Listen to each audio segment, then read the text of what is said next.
No podemos hacer un diagnóstico sindromático sin saber cuáles son los principales síndromes que se manejan en psiquiatría.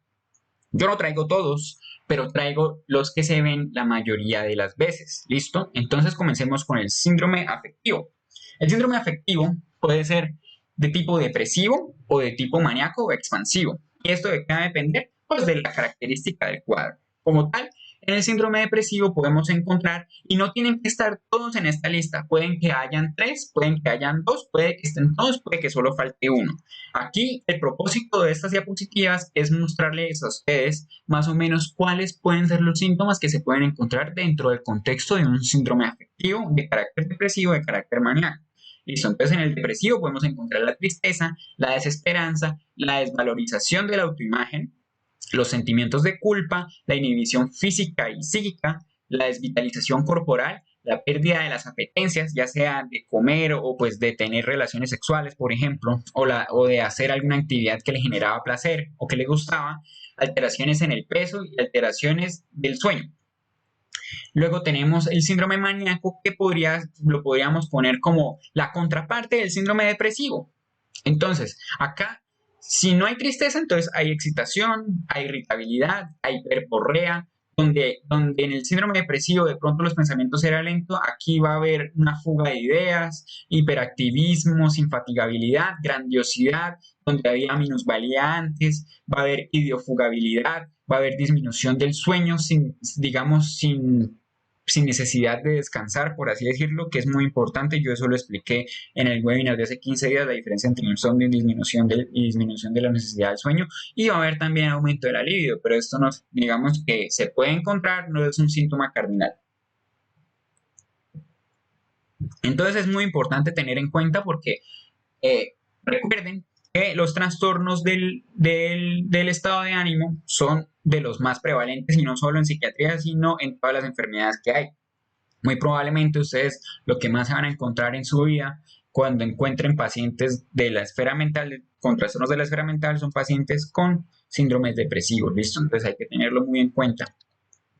Luego pasamos por el síndrome psicótico, que son, digamos, tienen dos tipos de síntomas. Esto, a diferencia de la diapositiva pasada, esto no se trata de dos síndromes diferentes, sino de dos maneras de encasillar síntomas que se van a producir con ciertas características y en cierto momento del cuadro.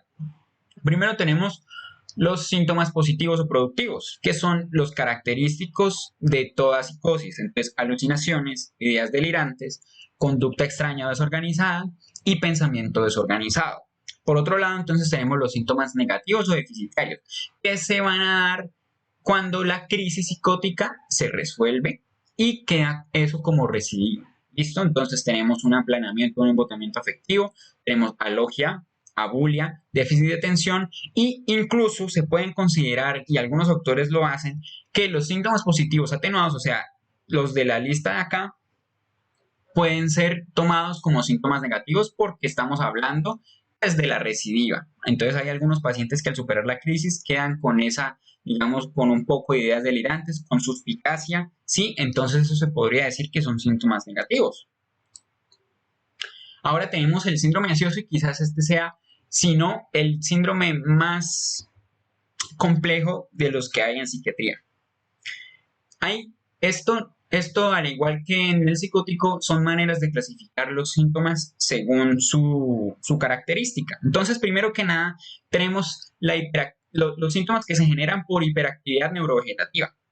Entonces, son síntomas como la parestesia, la taquicardia, la disestesia, las náuseas, la diaforesis, la sensación de ahogo y síntomas de otros sistemas. ¿Listo? Entonces, todo lo que se dé, por ejemplo, que dolor de estómago o cosas así, que en realidad pues no son síntomas cardinales, sino dependiendo del contexto del paciente, pues probablemente también sean generados por la hiperactividad neurovegetativa.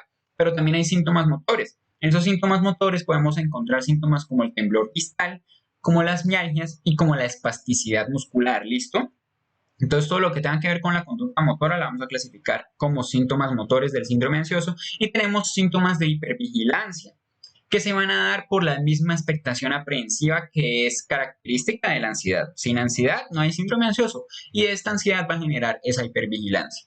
Entonces tenemos ideas prevalentes o sobrevaloradas, que es el típico paciente que después de sufrir tanta ansiedad es muy susceptible a cualquier tipo de cambio y es por eso que sobrevalora tanto algunas ideas que tiene. Tenemos la expectación aprensiva, como lo había explicado, pues eso es esto de estar como estar a la expectativa, esperando siempre, constantemente, qué es lo que va a pasar. La sensación de muerte inminente, la sensación de irrealidad y el llanto incoercible son síntomas que se pueden encontrar característicos de la hipervigilancia. Luego tenemos el síndrome neurocognitivo. El síndrome neurocognitivo puede ser un síndrome demencial o un síndrome neurocognitivo llamado a secas, pero también dentro del síndrome neurocognitivo vale la pena resaltar que hay un síndrome confusional agudo. ¿Listo? Entonces, nosotros de los primeros posts que hicimos fue cómo aprender a diferenciar un síndrome neurocognitivo de un delirio o un síndrome confusional agudo. Sin embargo, si usted no ha visto el post, pues acá podemos repasar un poco más o menos los síntomas. ¿Listo? Entonces, como tal, tenemos que en la demencia hay un deterioro de la memoria, alteraciones de la función cortical, disminución de la funcionalidad e independencia. Pero esto también se puede ver en el síndrome agudo. Claro que sí. Pero, sin embargo, hay que tener en cuenta es el tiempo. Un inicio insidioso nos va a hablar probablemente más hacia la parte de la demencia.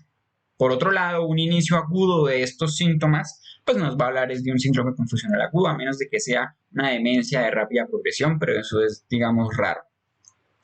Luego tenemos en el síndrome confusional agudo o en el delirium síntomas muy importantes. Estos síntomas, si bien se pueden presentar en la demencia o en el síndrome neurocognitivo, son síntomas característicos, muy característicos de un delirio.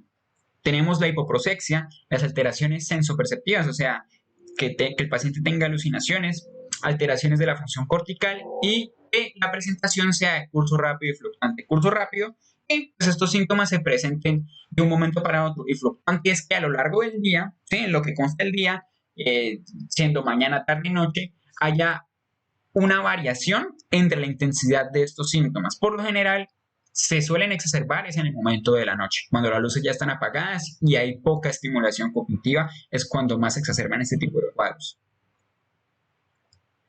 Entonces es algo muy importante que hay que tener en cuenta. Lo volveremos a hablar con más profundidad cuando nos toque hablar de toda la parte de, digamos, el paciente de tercera edad en psiquiatría. Luego tenemos otros síndromes, bueno, que estos de pronto, este síndrome quizás ya no sea tan común como los otros, sin embargo, sigue siendo bastante importante, que es el síndrome somatomorfo, que como tal puede estar contenido en el dolor crónico, en síntomas de enfermedades terminales, en enfermedades reumáticas y en incapacidad. Y este síndrome va a estar, digamos, contenido en cuanto a los trastornos de la esfera mental, en trastorno por somatización, en trastorno conversivo, en dolor psicógeno o hipocondriasis, que hoy en día pues, se conoce trastorno de ansiedad por enfermedad. Hay una cosa muy importante y es que algunos autores ponen acá la simulación como el síndrome somatomorfo.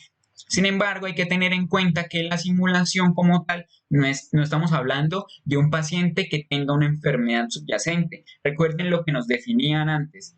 El síndrome es un conjunto de síntomas que suponen algo patológico. Si el paciente me está diciendo mentiras, quiere decir que no está teniendo nada patológico, al menos, por lo menos, digamos, solo por el hecho de decirme mentiras, a mí en ese momento no lo convierte a él en algo patológico. Entonces no podemos configurar que el paciente porque esté simulando tenga un síndrome. Eso no tiene sentido, ¿verdad? Entonces por eso lo pongo muy en tela de juicio, sin embargo se los quería mencionar.